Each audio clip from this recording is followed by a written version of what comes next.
Здравейте, добре дошли в моят канал и в това видео. Първо, честита нова година на всички. Пожелавам ви да бъдете живи и здрави, да следвате мечтите си, да не се отказвате от тях. Аз отдавна не съм качвала видеа, но наистина просто нямах абсолютно никакво време. Работех постоянно, а последния месец даже без почивка съм работила по цял ден.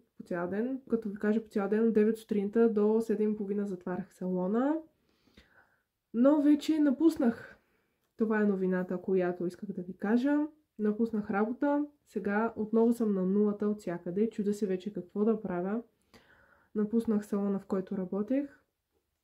Не знам дали знаете, може би голяма част от вас не знаят, но аз работех като бербер, мъжки фризьор. Изкарах курса лятото. Миналата година вече сме 2024-та. Изкарах го лятото и направо почнах да работя, като много ми харесва и все още ми харесва тази работа. Мисля да се развивам в тази посока, но ще видим, времето ще покаже сега какво ще става. Така стана, че трябваше да напусна поради редица причини, които отлагах във времето. Но надявам се това да е за добро. Надявам се нещо по-хубаво да ме очаква. И така, нека оставим тези неща. Нека погледнем сега целите за 2023. Ето тук в тази тетрадка съм ги написал. Миналата година за първи път седнах да напиша цели. В началото бях доста скептично настроена, но нека видим сега какво съм писала, понеже съм забравила. Написала съм ги и съм ги оставила. Сега ще видим целите, ще ви ги кажа и на вас. И да видим дали са се случили тези неща. Аз горе-долу помня какво написах, обаче ще видим, не съм на 100% сигурна. Между другото, не знам дали забелязвате, но имам нова прическа. Направих си отново гичури. Лятото си направих, сега ги направих наново. По-отгоре ги започнахме. Мисля, че доста добре се получи. Не знам дали ми отива, вие ще кажете. Напишете в коментарите дали ми отива русото. И сега нека да прочетем целите, които съм си написала миналата година. Цели за 2023. Бащайте да не се смеете, моля ви. Да си взема всички изпити. Това е първата цел. Ще го отбележим като постигнато, понеже завърших лятото, завърших университета, специалност екология и учител по биология. Взех си всички изпити успешно. Държавния също си взех от първия път. Бях доста притеснена за държавния изпит, но си го взех, хора. Наистина не очаквах. Аз знаех, че ще го взема, но просто не очаквах, че ще бъде толкова лесно. Мислех, че ще е по-трудно, но доста добре се справих. Да взема стипендия. Взех и стипендия, между другото. Аз взимах 2 стипендии и общо към 300 и нещо излизаше. Взимах всеки месец от университета за отличен успех. Да си взема държавния изпит. И това е успешно. За сега 3 от 3. Добре сме. Пътуване до Италия. Имах такъв план заедно с приятеля ми, с който вече не сме заедно. Разделихме се.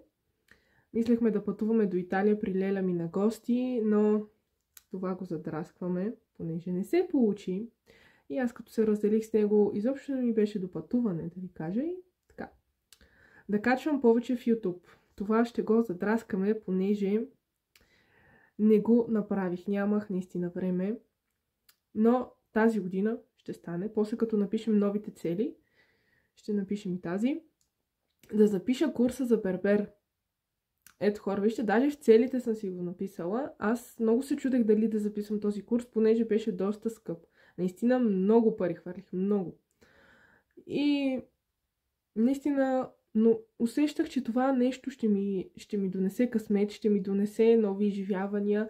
И реших да го запиша курса. Имах една идея, то се получи друго. Исках да го записам в септември, но го записах края на май. Де-факто курса, но исках първо в септември, за да може да си взема държавния. И то какво се случи? Стана така, че аз ходех на курса за бербер, след това се прибирах, учех, след това фитнес и работа и така нататък. И доста натварено ми беше по едно време, но се справих с всичко. И държавния си взех, и курса си взех, и всичко мина успешно. Така че курса за бербер успешно съм го изкарала. Доста добре се развих тази сфера, смея да твърда, за краткото време. Да се забавлявам на макс.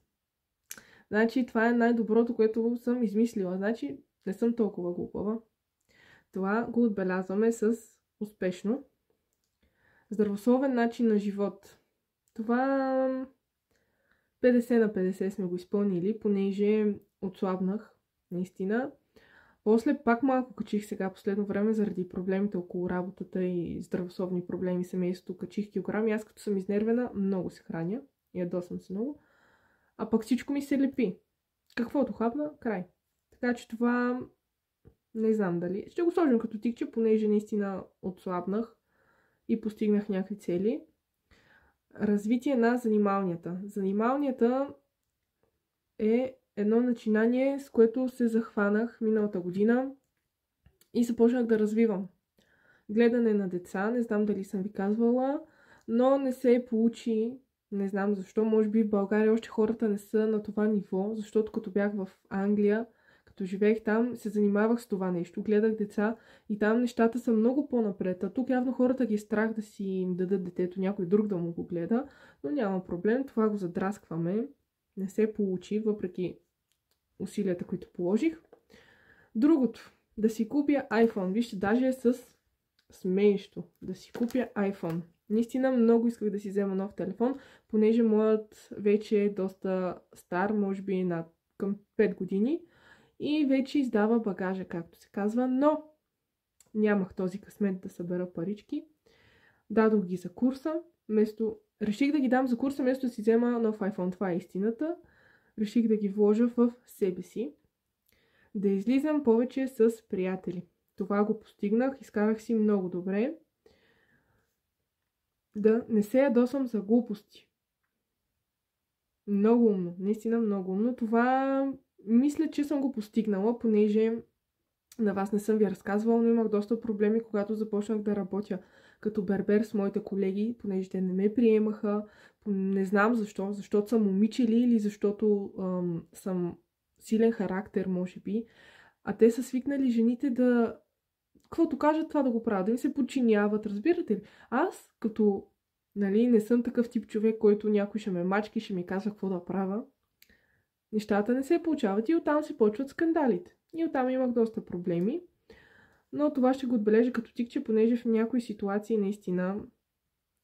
наистина не можех да се позная. Контролирах се. Много е важно да контролирате емоциите си. Много е трудно. Повярвайте ми, аз съм много емоционален човек. Много е трудно да контролираш емоциите, особено когато си много ядосан, наранен. Но това е качество, което много ще ви помогне, така че опитайте се да контролирате емоциите си. Топ парти за рождения ми ден.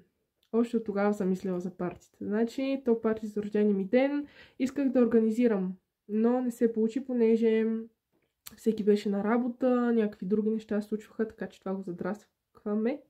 Но пак си изкарах много добре лятото. Доста често излизах на заведения, на ресторанти и така нататък. Добре си изкарах. Повече разходки в планината. Това изобщо не го направих. Ама изобщо хора, изобщо. Даже не знам ходила ли съм изобщо в планината. Нямах време. Аз ви казвам, че като завърших курса, в смисъл, аз даже не го завърших. Аз почнах да работя, още се водех на курс, че съм. Да обърна повече внимание на себе си. Това ще го отбележим като успешно. Обърнах внимание на себе си, доколкото е възможно. И мисля, че повечето цели са постижими, които съм направила. Най-важното за мен беше да си взема държавния изпит, да запиша курса и да се изградя като човек. Да не съм чак толкова емоционална, да не позволявам на хората да се държат както си искат с мене. По-скоро да не им обръщам толкова внимание, понеже аз доста така навътре приемах държанието на хората към мен. Но мисля, че това го изградих. Изградих себе си като човек вече. Има още какво да се желае. Естествено, че има още какво да се желае. Но работя в тази насока. Работя в насока да развивам себе си и моите умения. И аз да съм добре, моите хора, моите близки около мен, понеже разбрах, че никой не го е грижа за теб. Това го разбрах, понеже с моята работа и си мислех, че имам колеги, че имам така по-близки хора, се оказа, че нямам. Оказа се, че всеки си гледа интересите, което много ме нарани. Наистина много, понеже аз вярвах на някои хора, а те ме предадоха. И така. Това е, хора, сега се оправяме и ще ви заведа на едно много готино място. И преди съм ви го показвала. И също да ви покажа и колата. Не съм ви показвала, тя беше на ремонт. Имаше ръжда по калника, но я направихме като нова. Даже онзи ден я изчистих. И много добре върви количката. Много съм доволна. Има още някои неща, които искам да направя по нея, но това ще е след време, когато си събера повече парички, понеже сега напуснах работа и нямам пари отново. Няма проблем, аз съм свикнала. Но знам, че нещата ще се наредят. Всичко ще се... Сега набързо ще ви покажа къде сме стигнали и с ремонта. Общо взето не сме много напред, понеже имахме здравословни проблеми. Баща ми не беше добре и нямаше как да завършим ремонта. Но все пак някаква част направихме и го ползвахме лятото. Също тук на 27-ми, когато той имаше имен ден, се събирахме. Не е завършено, има доста работа, но живи и здрави това лято ще го завършим. Сега ще ви обърна, за да ви покажа. Не обръщайте внимание на бъркотията. Сега тепърва ще подреждаме, ще оправяме и още други неща има. Но все пак ще ви покажа. Ето го и Бари. Кажи здравей, Бари. Кажи здравей на хората. Ти отдавна не си показвал. Кажи здравей. Имаме вече врати, хора. Прозорци, не знам лятото дали имаше. Тук си е същото, лакирано е. Тези рафчета са нови, но мен не ми харесват и мисля да ги махна. Тези шкафчета също не ми харесват. Ето тук. Това трябва да се измаже, да се направят шкафове. Тук ще се направи като камина, барбекю. И доста работа има. Ето тук също ще сложим прозорец, понеже тук много гадно духа и към комшиите може да си ходим на гости. Не знам дали ви имате вкъщи такава врата, но ще я преместим по-нагоре. Тук е системата за... Тя е отгоре по-точно. За бойлера, който е. Тези шкафчета ще се бладисат наново, ще се направят. Това е моя задача. Но и си изглежда също като преди, с разликата, че има малко шкафчета и вратите, които са.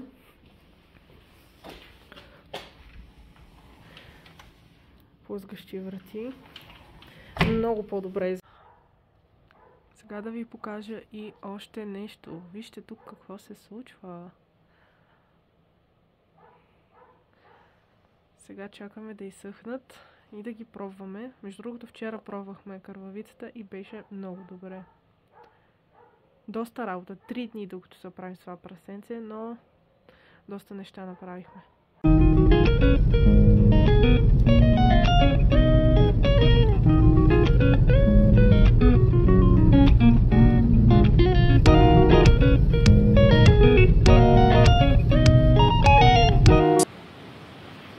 Ето е колата. Изобщо ръждата беше ето тук. Ето това цялото беше много след сега. Мисия обаче пак е мръсна и нови тазове взех, понеже джанти лятото ще взимам. Ето това тук цялото беше изгнило. И ето тук също беше. Ето това е мястото, за което ви говорех и преди съм ви го показвала. То се намира на пътя за Юндола, за Белмакен, ако ви говори нещо. Хората тук от града много хубаво са си го направили. Има рекичка, има и риба, доколкото знам са пуснали. Сега ще отидем да ви покажа. А нагоре, когато се качите, ето там отгоре, също е направено. Сега ще ви го покажа, да видите за какво става въпрос. Каква красота. Лятото тук просто не може да се вредиш от хора. Много е красиво.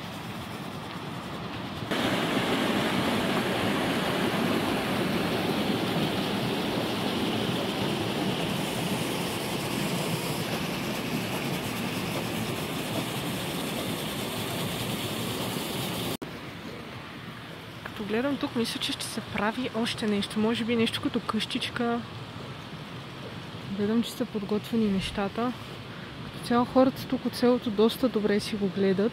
Тук имаше един хамак, преди беше вързан. Обаче сега го няма. Ето и тази люлка. Има маса. Ето тук си бяхме направили скара. Ето тук хората бяха оставали разни продукти. То сега всичко е в листа, но имаше олио, беше оставено. Тук може да си направите скаричка. Мисля, че ето тук имаше някакви неща. Да отворя ли? Не, сега няма нищо. Но тук бяха оставили разни неща. Тук масата, това са го щупили, не знам. Ще го оправят сигурно хората. Тук лятото е просто супер, понеже е хладничко от реката. Има хора, които се и къпят.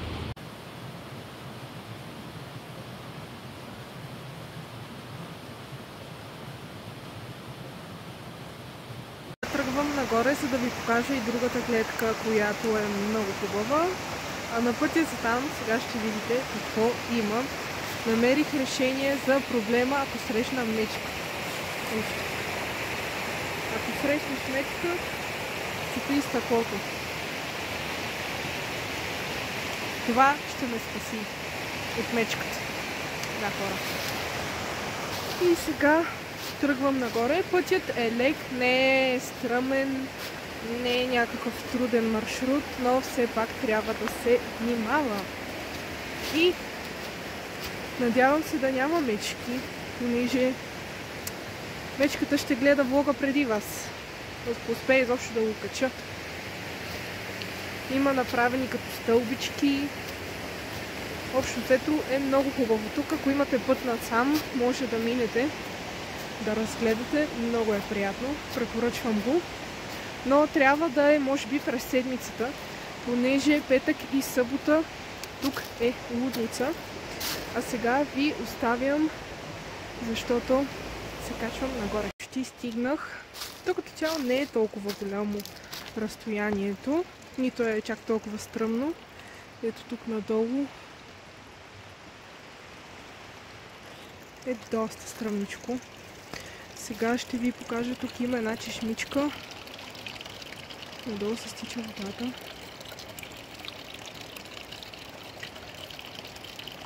Все още ме е страх. Не ме е чак толкова страх да ни скочи някоя мечка, че тогава ще стане весело. Направо 4 по 4 пускам и почвам да бегам, както се казва. Сега обръщам, за да ви покажа това красиво място. А на вас, ако ви е харесало видеото, дайте едно палче нагоре и се абонирайте за канала ми, понеже вече ще качвам по-често видеа, ако не ме изведе мечката, разбира се. И ще са най-различни. Също така може да напишете какво искате да видите от мен. Нещо свързано с постригване, нещо свързано с университета или някакви такива неща. Или житейски въпроси, като самочувствие на човека, някакви такива интересни неща. Ако са ви интересни, може да напишете долу какво искате да гледате от мен.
Стигнахме успешно до желаното място. Тук е наистина уникално. Препоръчвам го с две ръце. Ако не сте идвали, елате.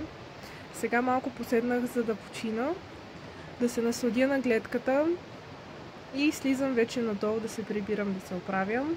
Имам си и пазач, хора, ето го. Няма да ме изяде мечката. Имам си пазач вече.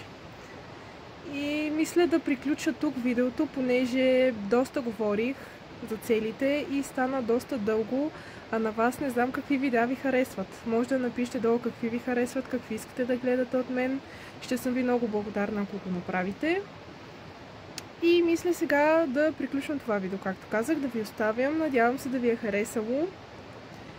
И ще съм благодарна, ако се абонирате за канала ми. Очаквайте в бъдеще най-различни видеа. Ще ходим на доста места, ще обикаляме, ще ви показвам нови неща, ще говорим на доста теми. Така че тази година ще е годината на YouTube. Обещавам, казвам го тук пред вас. Ако не е така, ви давам право да ме биете колкото искате. И сега оставям ви